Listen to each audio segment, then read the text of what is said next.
Welcome to the Realm. I'm Realmage Streams on YouTube and Twitch, and today this is going to be my beginner friendly easy guide to the updated Fire Colossus on High Roller. As always, any likes, views, comments or subs are appreciated massively and more than I can honestly say, and I would like to say a massive thank you and shout out to my current 275 plus subscribers. You guys are absolutely amazing. I will be doing this on Squire Kit Bard. My perks are Rapier Mastery, War Song, Superior Dexterity and Charismatic Performance. My skills are Encore and Music Memory. My music is Harmonic Shield, Ballad of Courage, Shriek of Weakness, Rousing Rhythms, and Beats of This. We'll start the guide with me just pointing out that the boss still has his bugged dormant phase. I don't recommend you using this or dealing damage from here. Just get back and let the boss reset as fast as you can. I believe this may be the only thing they change upcoming with the boss. Now my personal and recommended Goldilocks zone for this boss is keeping and strafing to his right side, just in front of his left hand. This will allow you to strafe left and right during his swings while maximizing your damage output. This will also keep you in a safe radius for his overhand slam and his 1 foot stomp. The first and most common attack for the boss is his left backhand swing attack. The boss can rotate from 45 to 180 degrees on this attack. The key signal for this attack is the boss pulling the left hand up towards his face before he starts to swing.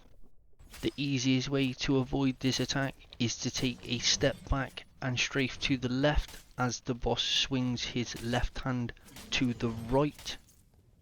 The next attack is the boss's right backhand swing attack.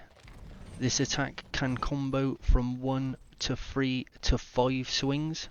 This attack will only combo if you are still within the radius of his right hand after his first swing. The key signal for this attack is the boss pulling his right hand up towards his face before he starts the swing. If you are in the radius of his right hand and he sets off a combo, you can easily strafe to the right to get out of his range. You can also try to set off this attack from the left hand, then crouch under and strafe to the right whilst dealing damage to the boss. Boss is overhand slam and swipe combo. This combo can be up to 3 slams and 1 swipe in a random order, always starting with 1 slam. The boss will also heavily target you with this attack. The key signal for this attack is the boss turning to target you as he lifts his right foot and his right arm at the same time. You can easily get out of the slam radius by strafing to the right just as he begins to slam. You can easily jump his swipe attack, allowing you to still easily deal damage to the boss. The boss has 1 heavy damage foot slam attack. The key signal for this attack is the boss slightly leaning back as he rapidly lifts his right foot and clenches both his fists. From the safe spot, you can easily strafe to the right around the boss while still dealing damage to him during this attack. If you are caught on the left side, you can easily strafe to the left. Boss has a heavy 2-handed overhead slam attack. This knocks you considerably far back into the boss room if you are on the ground when the slam hits, even ignoring perks like Barbarian's Iron Will. The key signal for this attack is the boss raising both hands above his head as he takes a step forward before the slam. The The easiest way to avoid this attack is to jump just as the hands begin to slam. Next, we'll be moving on to phase 2. The signal for this is the boss getting down on all fours as he begins to melt off most of his shackles, and the boss podium will now be surrounded by a ring of lava. During the second phase, all of the boss's backhand swings will now splash lava. Keeping to the same system, using the left hand as a safe zone, all you now have to do during this phase is to crouch whilst you strafe. So as the boss's left hand swings to the right, you should crouch and strafe to the left. As the right hand swings to the left, you should crouch and strafe back to the right. During the second phase, the boss has a new attack where he will stick his left hand into the floor of the boss room and then chase you with eruptions of lava around the podium. This has a burn effect and it hits incredibly hard, so if anything, this is the attack you need to learn to avoid the most. The key signal for this attack is the boss bending slightly forward as he shoots his left hand into the floor of the boss room. The easiest way to avoid this attack is to circle round the boss's body itself. The lava cannot travel through or under the boss's feet, so strafing around the boss keeps the boss's body in between you and the lava eruptions.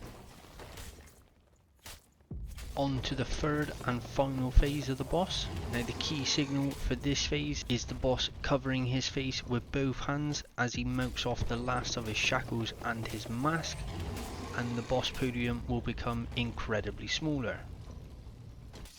During the third phase, the boss's two-hand overhand slam and the boss's 1 foot heavy stomp now have a lava splash ring around them, so be extra careful. There is also randomly generated lava eruptions around the boss room. I have found they are normally towards the centre, so I fight around the outer circle of the podium. Also within the third phase, the boss can periodically roar, shrinking the boss podium. The boss can ultimately roar up to 4 times, and then the boss podium will disappear entirely and you will die. The key to the third phase is to try and take as little damage as you can, whilst doing as much damage as fast as you possibly can. All I can say is to honestly try your best to maximise your damage output as safely as you can during the third phase, as it is crucial. Well, if you've sat through that and made it this far, I genuinely hope this guide can be helpful to you in any way. Once again, I've been Realmage Streams on YouTube and Twitch. As always, any likes, views, follows or subs are appreciated massively and more than I can honestly say. I wish you all the best, good luck in the dungeons, and I hope you enjoy the fight.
You